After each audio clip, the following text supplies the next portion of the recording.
Irmãos e irmãs caríssimos, paz e bem. Nós hoje celebramos um santo nosso, o franciscano brasileiro Santo Antônio de Santana Galvão, o conhecido Frei Galvão, nascido em Guaratinguetá. Esse santo, ele foi canonizado em 2007 por Bento XVI do Brasil.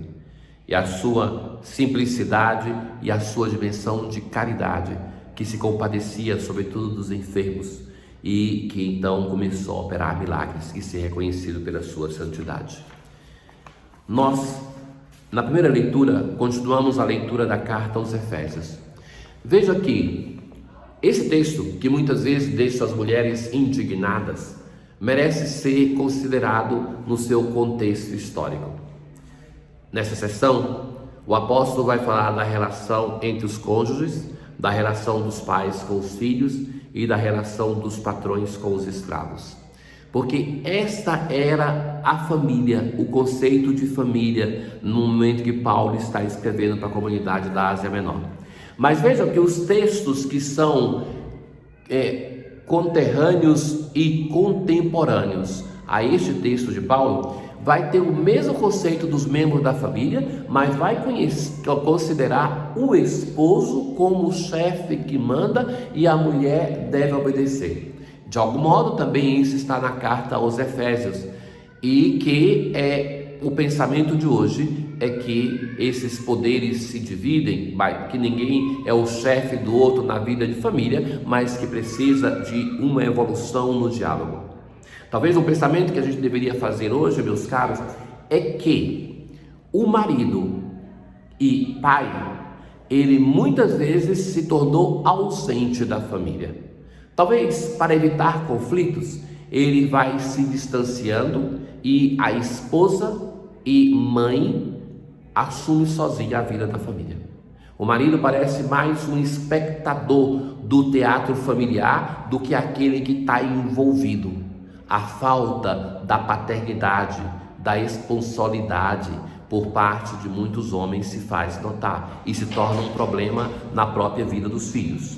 Então isso é uma consideração que deve cada família fazer, porque é um problema real que repercute na vida da nossa sociedade. Muitas vezes os filhos sentem falta do pai, a esposa sente falta do marido, mesmo que ele esteja presente, em alguns casos está ausente até fisicamente, mas se interessando com a vida externa, com a vida social do que com a vida da família.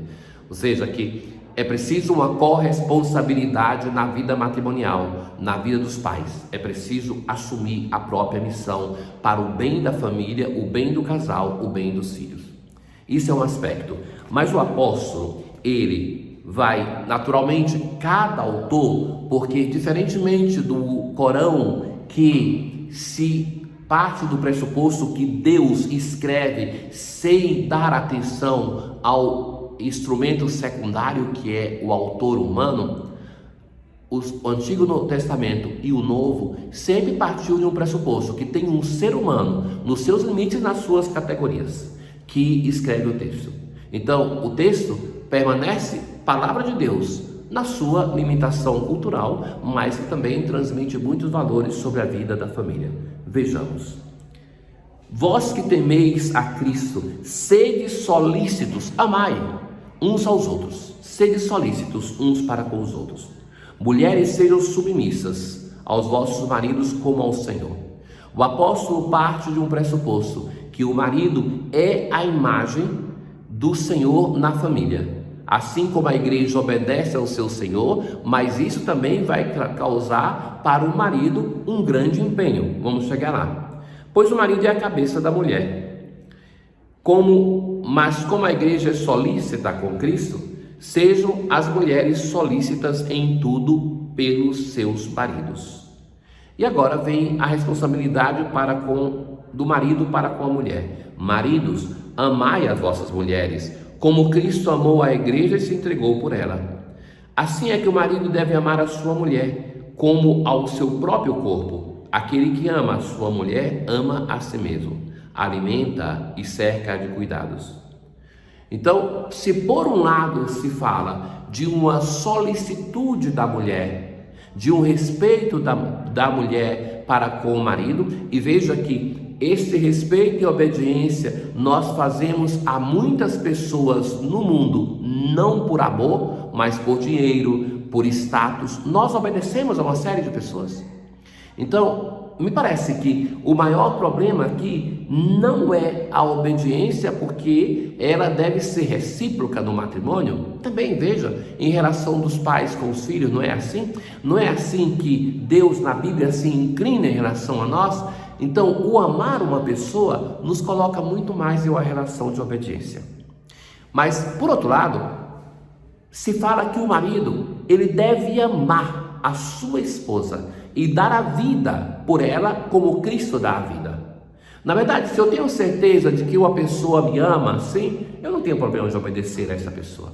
Então, o problema não é somente no uso da palavra, mas é um problema muito mais complexo, de uma espiritualidade matrimonial, a ponto que o apóstolo assim continua: por isso o homem deixará seu pai e sua mãe e se unirá à sua mulher, e os dois serão uma só carne.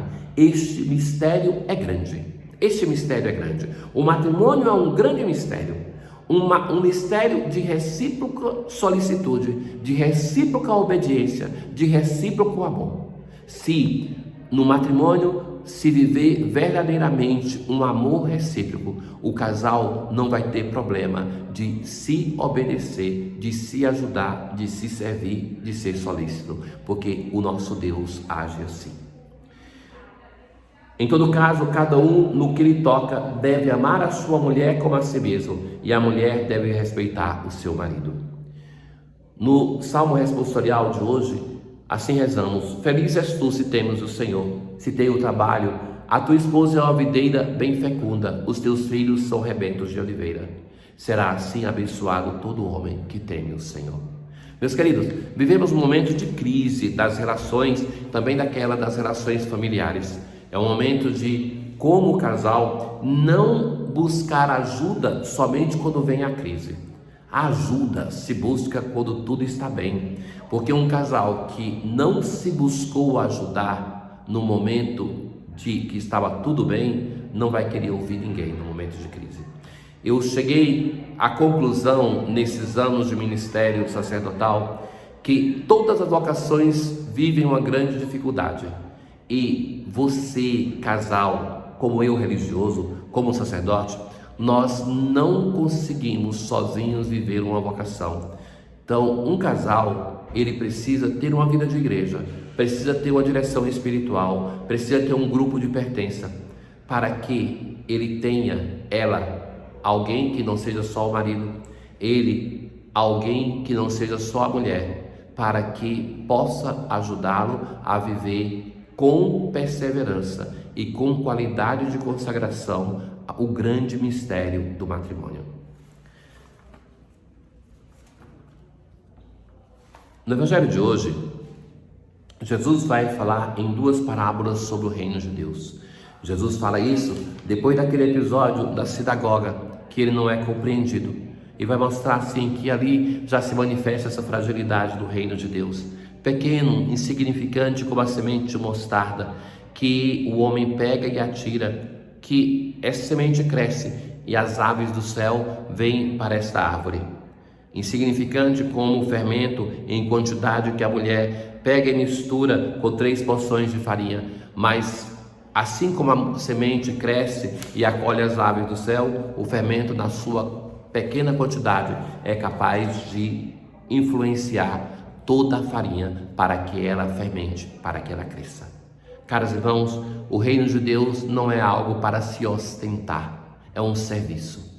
Esse desejo que está no nosso coração e que seria a destruição da religião, de buscar poder para a religiosidade deste mundo, não é aquilo que o Senhor quis para si e não quer para a sua igreja.